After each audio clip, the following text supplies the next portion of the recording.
Praise the Lord. Everybody shout, praise the Lord. Amen. Praise the Lord. What a wonderful song ngayong gabi, no? The presence of God is in this place. Praise God. We're all going up in the first resurrection. Dapat i-make sure natin na makasama tayo sa first resurrection, mga kapatid. Amen. Praise the Lord. So, magandang gabi po sa inyong lahat. Praise the Lord. Ako po ang naka-assign ng Bible teacher ngayong gabi. Praise the Lord sa ating Bible study. At binabati ko po ang lahat sa dakilang pangalan nating Panginoon dito sa church. At doon po sa online, hello po. Welcome po sa ating online Bible study. And may the Lord bless us all sa gabing ito. And before I start, praise the Lord, recap po muna tayo. Sino po ba yun nandito last Thursday? Praise God. Oh, Brother Arnold. Praise God. Oh, Brother Arnold, ang tinuro ni Pastor Rod last week ay about the introduction. Ang libro po na ginagamit natin sa Bible studies about the essential of oneness theology. So, Brother Arnold, since Bible study nga ito, sabi nga ni Pastor Rod, what is the essential, bakit essential na pag-aralan ang pagiging isa ng Diyos? Ano yung nabanggit ni Pastor Rod last week? Amen. Nakinig si Brother Arnold. Amen. Essential po ang pag-aaral na nag-iisa ang Diyos. It is because it is our foundation being as a believer. Amen. Sabi nga ni Pastor Rod, kagaya nitong building, kung wala tong pundasyon, hindi to may tatayo, hindi magtatagal. Kagaya po sa ating paglilingkod, mga kapatid, pag wala tayong pundasyon sa salita ng Panginoon, lalo na sa sa nag-iisang Diyos, mga kapatid, hindi tayo mag-grow at hindi tayo titibay. Amen. So mayroon pa siyang isang nabanggit. Ano pa yon? Sister Alisan, Sister Nicole, nandito ka ba last week? Okay, thank you, Sister Nicole. So ang isang nabanggit ni Pastor Rod, kasi nanonood din ako, it is a command from God. So, di ba, Deuteronomy 6:4 hanggang Deuteronomy 6 verse 6. So, command ng Panginoon na sa mga Israelites, mga kapatid. Praise the Lord. And sabi niya last week, the oneness doctrine or teaching is presented in two proposition. Ano po ba yun? Yung una, mabilisan lang, that there is one indivisible God with no distinction of person. Meron isang Diyos na hindi nahati at hindi nagdodoble ang kanyang persona. At yung pangalawa is Jesus Christ is the fullness of the Godhead incarnate o yung nagkatawang tao. Sabi ng Bible in 1 Timothy 3:16, God was manifested in the flesh. Sa Colossians chapter 2 verse 9, for in Him, the man Christ Jesus, dwells in Him the fullness of the Godhead bodily. Yan. Yun po yun. So, praise the Lord. So, recap lang. So, yung topic natin ngayong gabi ay pinamagatan ay may title na Radical Monotheism. Everybody say, Radical Monotheism. Amen. Sino dito ang nakakaalam ng meaning ng monotheism? Raise your hand at pwede kayong mag-volunteer. Bible school. Brother Ray, alam mo yung meaning ng monotheism? Okay. Mono means one or single or alone, and theos means God. So, yun po yun. Monotheism is, therefore, it is the belief and teaching of one God. God is one. Praise God. Galing. O, sino naman na nakakaalam ng meaning ng radical? Anong ibig sabihin ng radical? Clue. Ang synonym niya is extreme or fanatical. May ito po ba? So, ako na lang. So, yung pag sinabing fanatical, di ba? Sino ba dito yung fanatics ng mga K-pop or boy band or artista? Di ba? Pag fanatic po tayo, di po ba? Hindi lang natin, boy band or banda, hindi lang natin inaalam yung mga kanta nila, di ba? Pati yung background ng kanilang banda at yung mga member ng band, inaalam natin hanggang dun sa pinaka dulong information na pwede tayong makuha. Yun yung mga fanatics. Amen? Yun din yung ibig sabihin doon din kinuha yung meaning ng radical. Radical means to emphasize the idea of going to the root of a matter or kung saan siya nag-umpisa or ano yung foundation. So therefore, in other words, radical monotheism, mga kapatid, is the belief and teaching of one God trace back to its original roots and foundation, kung saan siya nag-umpisa, saan siya nanggaling. The radical concept of monotheism is the basis or the starting point of oneness theology. So, itong radical concept of monotheism daw po is ito yung naging basihan or starting point kaya nagkaroon tayo ng pag-aaral ng sa isang Diyos. Praise the Lord. Simply stated, God is absolutely and indivisibly one. Amen. Praise the Lord. So, dito po sa table, kasi medyo, tabletop, kasi nga lang hindi, maliit pala dyan, no?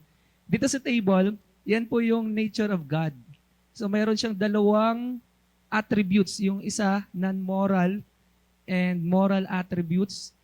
At ang ating pinag-aaralan ngayong gabi is about the oneness of God. So, under siya dun sa non-moral attributes ng ating Panginoon. Praise the Lord. Na God is absolutely one, or pag sinabi kasing absolute, means complete or perfect. Nag-iisa lang siya. Praise the Lord. All the names and titles of God or deity, such as Elohim, Yahweh, Adonai, Father, Word, and Holy Spirit, it refers to one and the same being. So, isa lang siya, titles lang ng Panginoon, yung mga yan. Praise the Lord.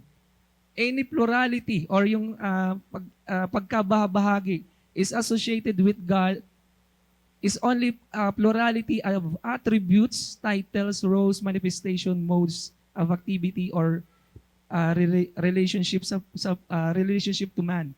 Ibig sabihin mga kapatid, iisa lang ang Diyos, di po ba? Pero marami siyang kayang gawin. Parang ganun po yung ibig sabihin niyan. God is omnipotent. Pag sinabing omnipotent, He is all-powerful. So kaya niyang gawin lahat ng bagay. Nag-iisang Diyos siya pero kaya niyang mag-multitasking at the same time. He can do anything and has unlimited power and authority. So ganun, yun po yun. Sino pwede magbasa? Ako na lang. Deuteronomy 6 verse 4, sabi ng Bible, Hear, O Israel, the Lord our God is one Lord. So sino pwedeng magbasa ng nasa baba? Ayan. Yung Shema Israel, Adonai Eloheinu, Adonai Echad. Yan po yung sa Hebrew na pagkasabi ng Deuteronomy 6 verse 4. Praise the Lord. So yung Deuteronomy 6 verse 4, ang tawag po dyan ay Shema. Sa mga Jewish, it is the great commandment, mga kapatid. Yung Shema na yan, tinuturo nila yan sa mga tinuturo ng bawat Hudyo sa kanilang mga anak mula sa early childhood pa hanggang paglaki. So, masasabi natin lahat ng mga Jewish people, alam nila yan. Praise the Lord. And the word Echad, yan, yung Echad, yung nandun sa baba. Tingnan natin sa baba. The Hebrew word Echad, employed in this verse is translated as one. Kaya kinuha ko yung English at yung Hebrew word niya. Pag sinabing Echad, one. Ibig sabihin one. Amen? And, or the only one. So, sa isip ng mga Jewish people, mga kapatid, sa kanilang isip, nag-iisa lang talaga ang Diyos. Kasi mula nung bata pa parang sinasabi na sa mga, tinuturo na sa kanilang, ini-instill na sa kanilang mga anak na may nag-iisang Diyos lang. So, in short, pagdating sa mga Hebrew Jewish people, alam nila to. Mula maliit pa, ini-instill na we have only one God. Amen. Praise the Lord. And both Jewish and oneness believers, kasama po tayo dyan, have their foundational belief in one God galing dito sa passage na yan. Ito yung foundational belief natin galing po dyan sa verse. And many Old Testament passages affirm strict monotheism and are interpreted literally to exclude any plurality in deity. So, ibig sabihin, marami pong mga Old Testament verses tayo na mababasa na hindi siya nagko-contradict, ibig sabihin nag-affirm or nag-agree that there is only one God. Amen. Praise the Lord. So, dito, in the book of Isaiah 43 verse 10. Pwede bang pakibasa? Brother, sino pa pwede basa? Brother Arnold, lakasan mo na lang. Isaiah 43 verse 10. Ye are my witnesses. Ye are my witnesses, saith the Lord, and my servant whom I have chosen, that ye may know and believe me, and understand that I am He. Before me there is no God formed, neither shall there be after me. Amen. I am the Lord, and beside me there is no Savior. Amen. So ang nagsasalita po dyan ng ating Panginoon at sinasabi niya ng Panginoon niya sa mga Jewish people. So ang mga Jewish people, sila po ang mga pinili ng Panginoon at ni-reveal ng Panginoon kung sino siya sa kanila. Sabi niya, and understand that I am He, before me there was no God. Sabi ng ating Panginoon sa kanila, and there was no God formed, neither shall be there after me. Praise the Lord. Even I, sabi ng Panginoon, beside me. Praise the Lord. Walang ibang Savior. Praise the Lord. So, ibig sabihin, no Old Testament passage or verse dito explicitly pronounced Trinitarian doctrine. So, yung mga Old Testament, karamihan sa mga verses ng Old Testament is about one God. If sabi dito, if threeness is an essential part of God's nature, yung pagiging tatlo ng Diyos, kung essential, kung totoong essential ngayon na nature ng ating Panginoon, he did not reveal this to His chosen people. Kung totoong kung totoong tatlo ang Diyos, dapat diyan pa lang sinabi niya na I have chosen you at ako ay tatlo. Wala namang nakasabi diyan, sinabi niya mismo, ako ay nag-iisa, walang Diyos before me and after me, at wala sa tabi ko, at wala din ibang nagliligtas kundi ako, sabi ng Panginoon. Praise the Lord. So one must resort to the pagan gods to find more than one God. So kung maghahanap ka ng maraming Diyos sa Old Testament, mga kapatid, pagdating sa Jewish people, isa lang yung Diyos nila. Pero kung gusto mo maghanap ng mga maraming Diyos, tingin ka dun sa mga pagan people outside of the Jewish people. Yung outside of the Jewish people, mga kapatid, ang Diyos nila, lahat yan marami, pagan. Pagan lahat yun. So, the neighbors of Israel, ayan, ito yung mga kapitbahay nilang mga bansa, bayan. The neighbors of Israel worship many gods. Yan po yun. But Israel alone worship the only one God. Praise the Lord. So, nagka-problema lang ang Israel, mga kapatid, nung yung ibang Israelites ay, di ba, oneness sila. They believe in one God. Nangyari, nakapag-commit sila ng idolatry. Ibig sabihin, they go after the false god of the pagan people outside the Jewish people. Ang nangyari, nung ginawa nila yon, para nag-conform sila doon sa Diyos-Diyosan ng mga ibang lahi, yun ang naging cause bakit siya ay, one of the reason bakit sila ay naging captive ng mga Babylonian. Amen? So kung nag-stick lang sila doon sa paniniwala at na may isang Diyos, hindi sila go after that many gods ng mga pagan. Hindi dapat sila na naging captive. Praise the Lord. So, ito yung listahan ng mga one God groups, mga kapatid. There are three main religious groups sa araw natin ngayon who embrace the teaching of one God. Amen. Ang una dyan, Christianity. Of course, yung Christianity na nahati siya sa dalawa. Merong part ng Christianity na naniniwala na may isang Diyos, and the other part of Christianity na ay naniniwala sa tatlo or maraming Diyos. So, yung Christianity na yan is a mixture of various beliefs, mga kapatid. Once you get beyond the common belief of one God, Christianity sila, pero under sila sa kategory ng Trinitarians or naniniwala sa ibang Diyos. And Judaism naman, this originally give us the teaching of the monotheism. So galing talaga sa kanila yung pagtuturo na may at paniniwala na may isang Diyos. And the last is Islam. Ang kanilang Diyos ay si Allah. Ino-honor nila, naniniwala sila na may isang Diyos, pero ang tawag nila sa kanilang nag-iisang Diyos ay si Allah. Amen. Muslims recognize only one God. Naniniwala sila may isang Diyos. However, they do not acknowledge Him as Jesus Christ, kundi si Allah ang kanilang kinikilalang nag-iisang Diyos. Oneness believers offered the following explanation. So, meron ditong listahan ng mga passages in the scriptures na yung Trinitarian ay kino-contest nila na related siya sa Trinity or maraming Diyos. So ito yung, sa listahan nito, ipo-flash ko dito, nakalagay dyan yung explanation natin about dun sa kanilang kino-contest na itong mga verse or passage sa scriptures ay Trinity daw. Una, ito pa yan.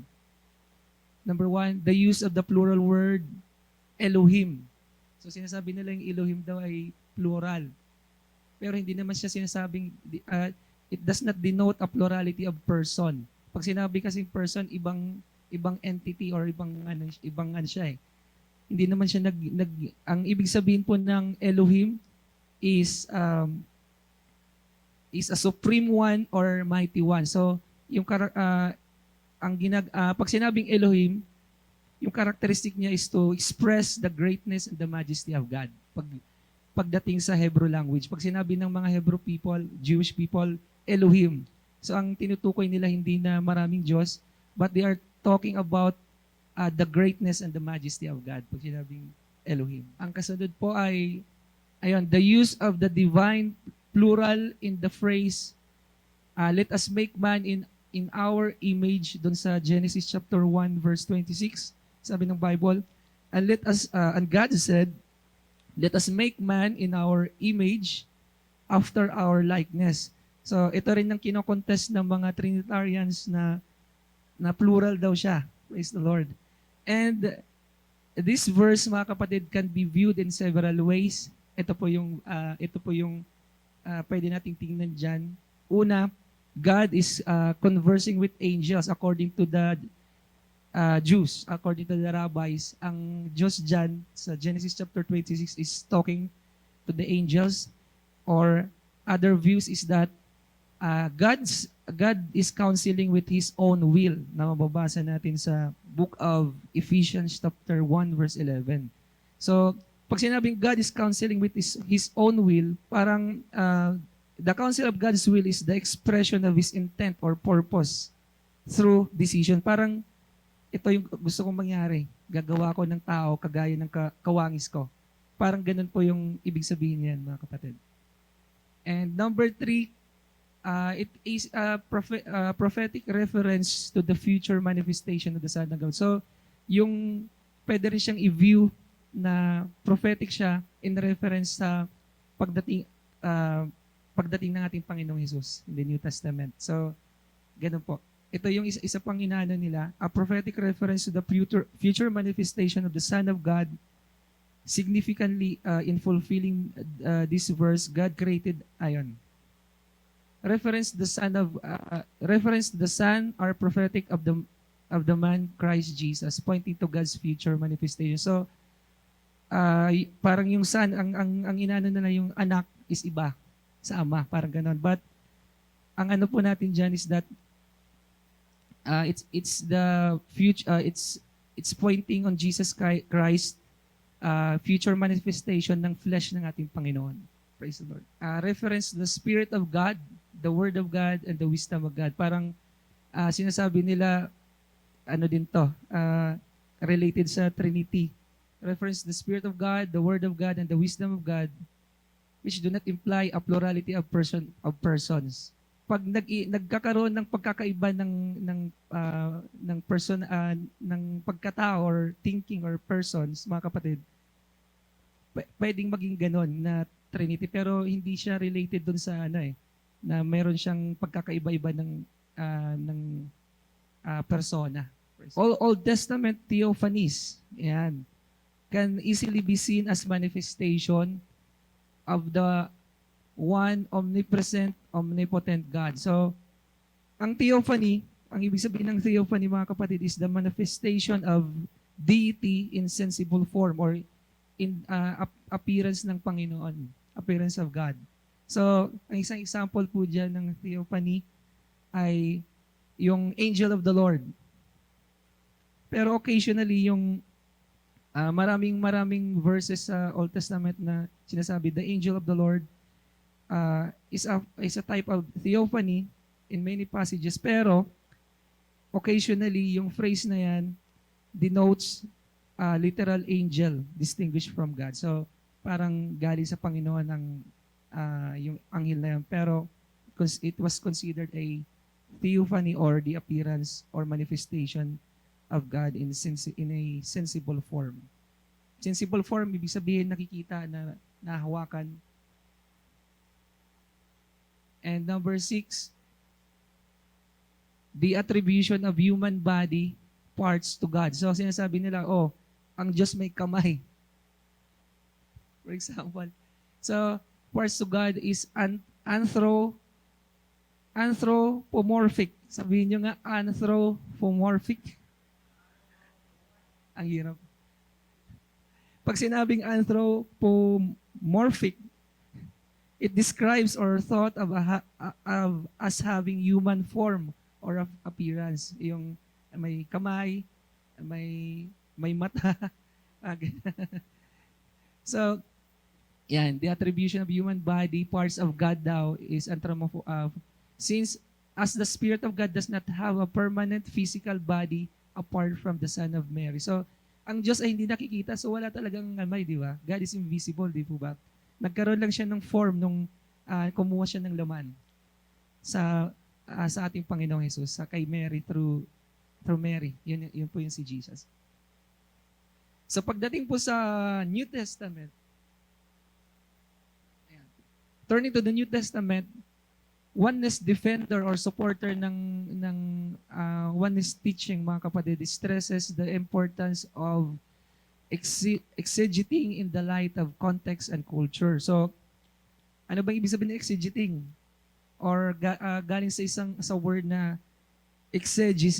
tama ba? Exegesis, yan. So, I believe yung mga Bible school, alam nila yung term na to. Yung exegesis is the process of discovering the original, process siya ng pagtuklas ng original and intended meaning ng passage sa Bible. Yung pa yung purpose niyan. So, ang sinasabi po dyan, yung mga oneness defender, yung one God believers na mga tao, the stress or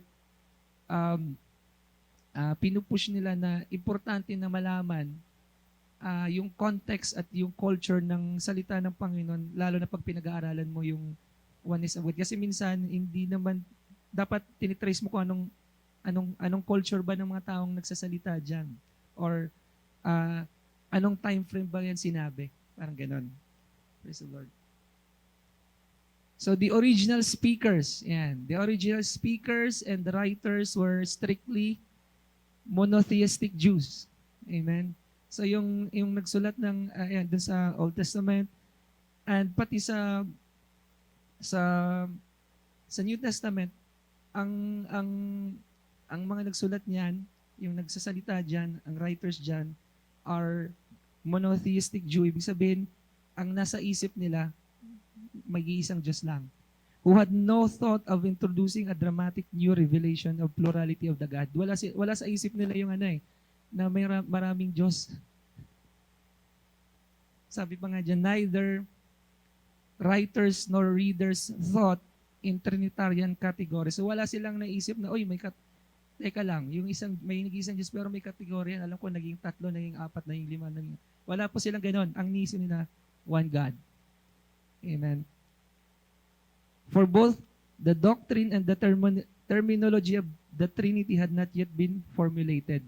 So, during na sinulat yung Word of God, during sa nagsasalita, lalo na dun sa mga verses na ginagamit for one God verses, during that time, hindi pa na-introduce ang terminology na Trinity or yung doctrine or teaching ng Trinity. Alam niyo po ba na yung Trinity doctrine was fully established by the law at the Council of Nicaea in 325 AD.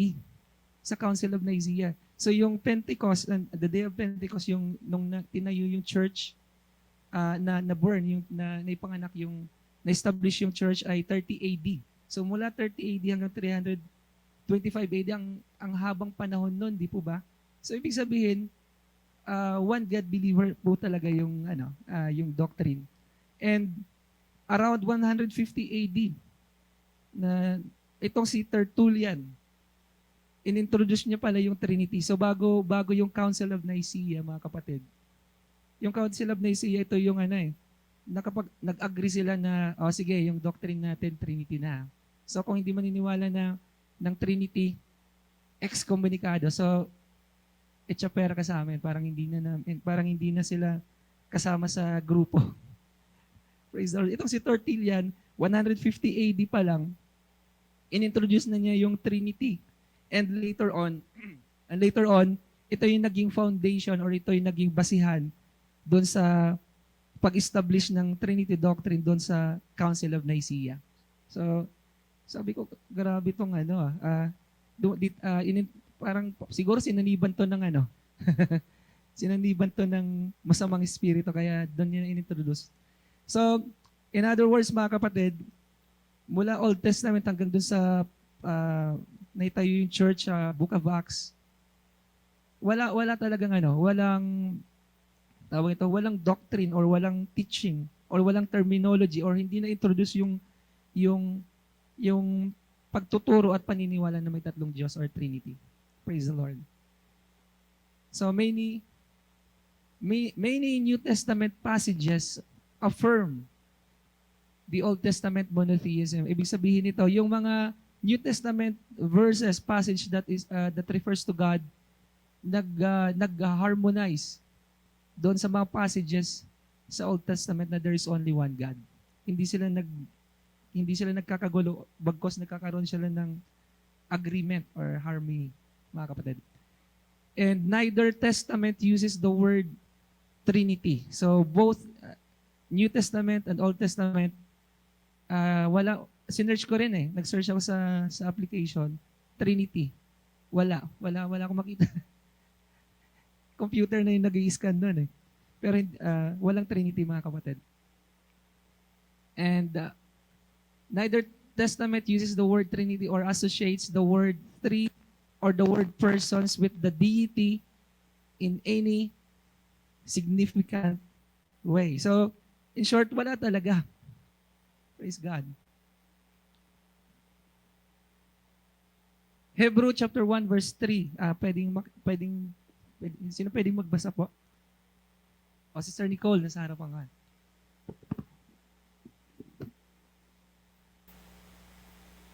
Who, being the brightness of his glory and the express image of his person, and upholding all things by the word of his power, when he had by himself purged our sins, sat down on the right hand of majesty on high. Praise the Lord. Amen. So dyan po, ay highlight ko the image of his person. Ang ibig sabihin ng person dyan, mga kapatid, is literally means substance or laman. So, sinasabi dyan, who being the brightness of his glory and the express image of his person. Sino ba yung express image of the person of God? Sino po ba yun? Si Jesus Christ. Amen. So, ang inaano dyan ng mga Trinitarian, ibang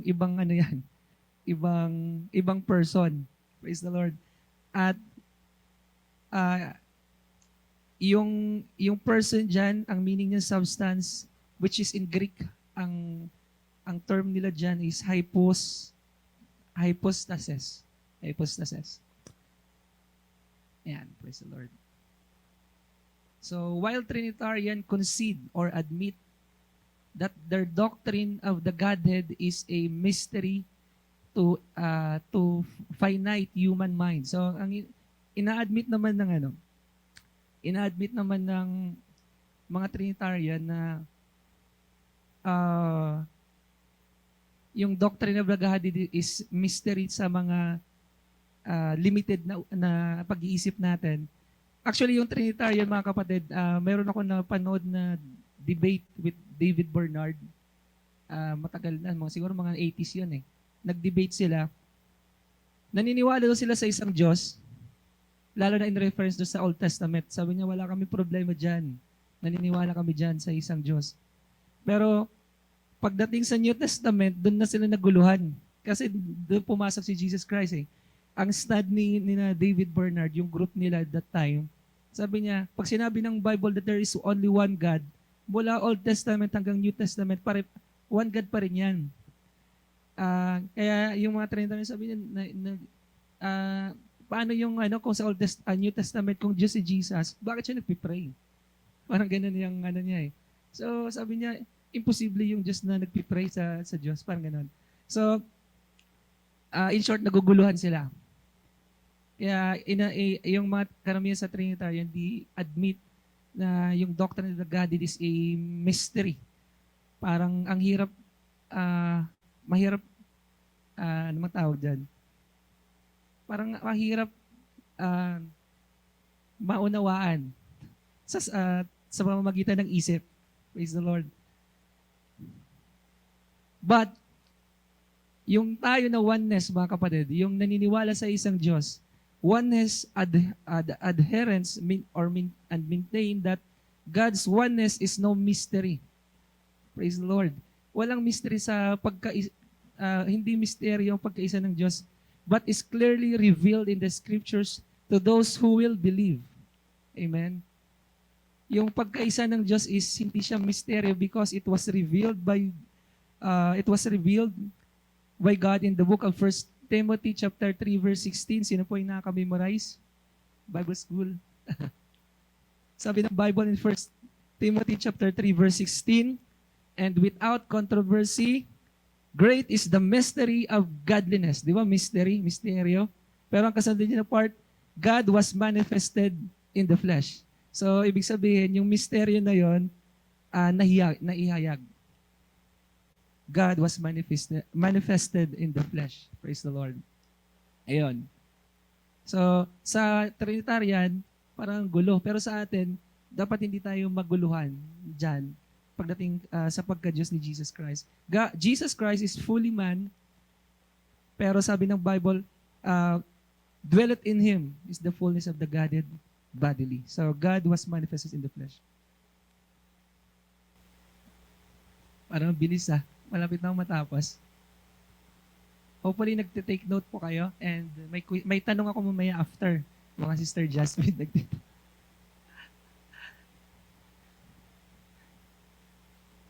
Praise the Lord. Ay, tama ba? Yan. Ayun, nabasa ko na pala yan. So, yan. In evaluating the oneness position, so yung position natin by evaluation, na mayroon interesting na passage dito galing sa Catholic Encyclopedia at galing din sa Protestant theologian na they are saying that una, yung sa Catholic Encyclopedia, sabi ng nakasulat sa libro nila, that one should not speak of Trinitarianism in the New Testament without serious qualifications. So sabi nila, kung wala kayong matibay na basihan na may tatlong Diyos, dapat hindi niyo na pinag-uusapan yan or hindi na dapat yan bino-brought out na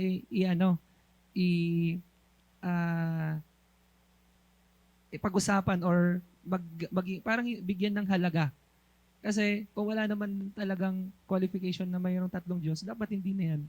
So, yun ang sinasabi ng isang writer ng Catholic doon sa kanilang encyclopedia. At yung pangalawa dyan, yung Protestant theologian na si Emil, paano ba i-pronounce yan? Emil Brunner. Sinulat niya, sabi niya, the doctrine of the Trinity itself, however, is not a biblical doctrine. Di po ba? Praise the Lord. Hindi daw yung Trinity doctrine or naniniwala sa tatlong Diyos, hindi siya biblical. And this is, ano pa ba? And this indeed not by accident but of necessity. It is the product of theological reflection upon the problem. So, yung ano daw, yung Trinity na yan, product lang siya doon sa reflection or ng problem. 'Di ba nabanggit ni Pastor Alan last Sunday na yung Catholic by tradition lang sila, di po ba? By tradition. So, yung Protestant, Catholic sila before, pero nung nagbasa sila na, uy, may mali dito, nagkaroon sila ng modification doon sa paniniwala ng Catholic, naghiwalay sila sa Protestant. Pero ang problema, since mali na yung umpisa, nagsanga-sanga yung mali. Amen? Parang ganun nangyari. So, ang analogy ganito. Paggaling sa yung teaching about one God, paggaling siya sa anong tawag doon? Ano ba yung sinabi ko kanina? Paggaling siya sa Catholic, ano ba? Tradition. Paggaling sa tradition, parang ganito yung analogy. Pag sinabing analogy, ganito yung halimbawa niyan para maintindihan. So, di ba, sino nakakalam dito ng larong yung action relay? Alam niyo po ba yung action relay? O parang message relay, di ba? Di ba, mayroon dito nakatayo mula dito hanggang doon, 20 katao, di ba? So nakatalikod lahat. So ako yung nandito, sasabihin ko dun sa unahan, pagtalikod niya, mag-a-action ako, di ba? Gagayahin niya, tapos ipapasa niya hanggang dun sa dulo, di ba? Sino ba yung nakakita ng YouTube or nakapaglaro dito sa church, na pagdating dun sa dulo, yung unang action dito, pagdating dun sa dulo, iba-iba na, di ba? Iba-iba na, di ba? So, ganun po pag tradition. Pag tradition, pasa-pasa hanggang dun sa dulo. Pag nandun ka na sa gitna at nandun ka na sa dulo, sigurado, yung original na teaching nun, hindi na tama. Kasi may pronto error talaga. Kasi minsan, magkakaiba yung pagkaintindi ng tao, di po ba? So, ganun yung tradition. Yung Protestant naman, for example, yung Protestant nandun sa gitna na. Uy, alam ko hindi ganyan yan eh. Ganito yan. Babaguhin niya ngayon kasi parang feeling niya, ganito yung action dapat niyan.